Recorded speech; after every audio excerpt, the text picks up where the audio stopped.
دکتۆر پێشەوەی سەرۆکیانەی وەرشی هەولێر بێ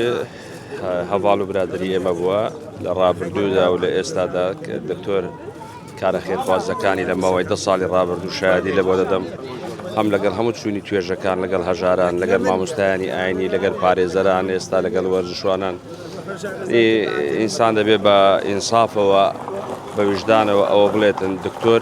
ماوەی 10 ساڵی ڕەبەقە یعنی کاری خێرخوازەکانی بەردەوامە لەگەڵ هەموو چین و توێژەکان گەنجان لاوان